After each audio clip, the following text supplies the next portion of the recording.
историческото значение на това свещено за всеки българин място придоби нов блясък.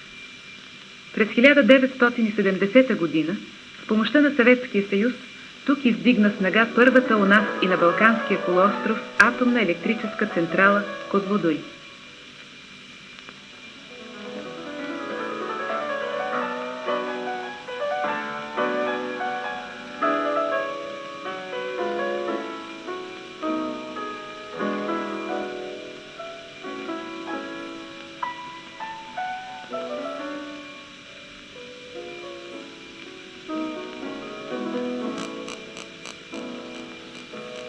Обилните води на река Дунав са не само удобен и евтин път за превозването на съоръженията и ядреното гориво до централата, а се използват и за охлаждане на кондензаторите на огромните турбини. Водата се отвежда по канали чрез мощни помпени станции.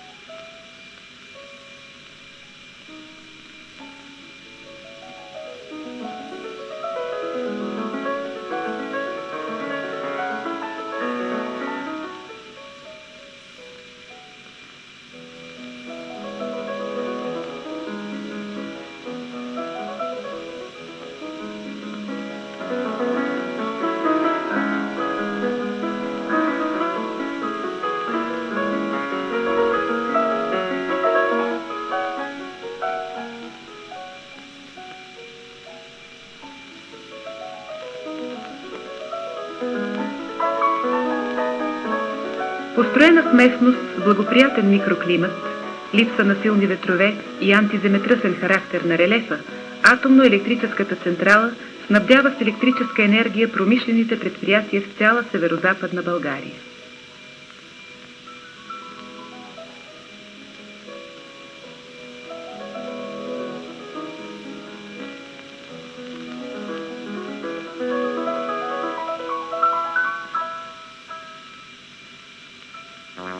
Основно съоръжение в енергетичните блокове на атомно-електрическата централа е реакторът. В него като източник на топлина се използва енергията, получавана при деленето на обогатения с изотопи уран. Всеки килограм уран е равен на 3000 тона доброкачествени въглища или на 13 000 варела нефт.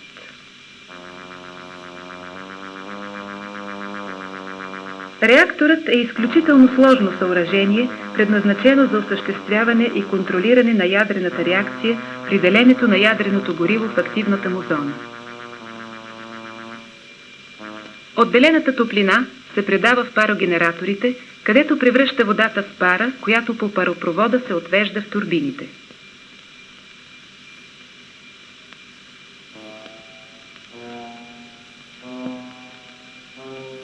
Сгъстената до 44 атмосфери пара задвижва лопатките на турбините. Това движение те предават на турбогенераторите, където се произвежда електроенергията. Преработената в турбините пара преминава в кондензаторите и там се втечнява.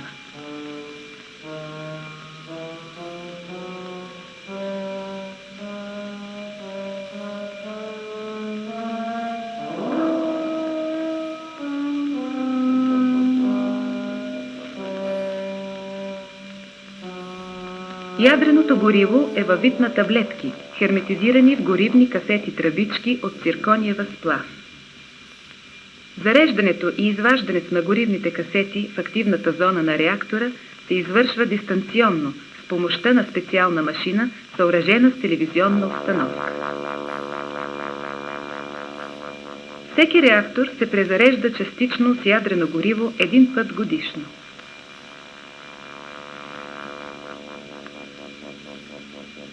Технологическият процес за производство на електроенергия е напълно автоматизиран.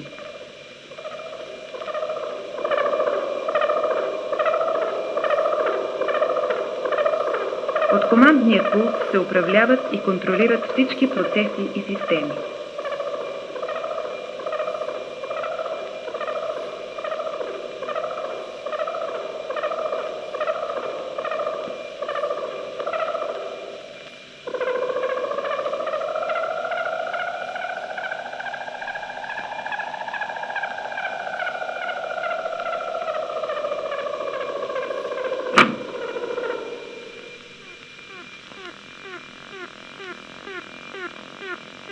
Посредством разпределителна уредба, произведената електроенергия се влива в енергийната мрежа на страната.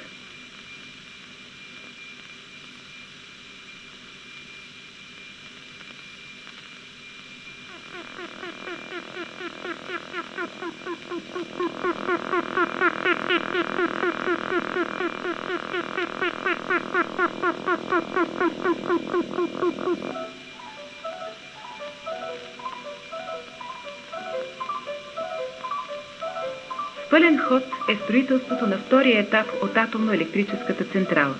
Вече се изграждат главния корпус,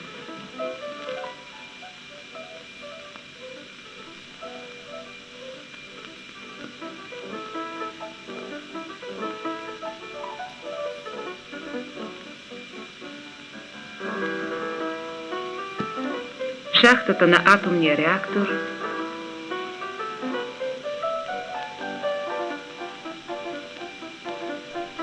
сградата за инвестиционния контрол.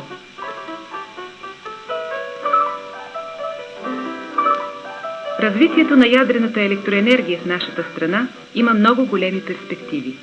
Те се обуславят от ограничените нефтено-въглищни и водни ресурси. Енергията, получавана от атомните централи, е не само по-евтина, но нейното производство не създава никакви затруднения за опазването на околната среда.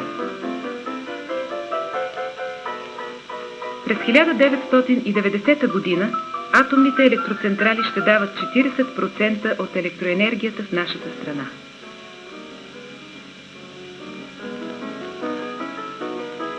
За работниците, инженерно-техническия персонал и техните семейства тук се създават прекрасни условия за работа и отдих.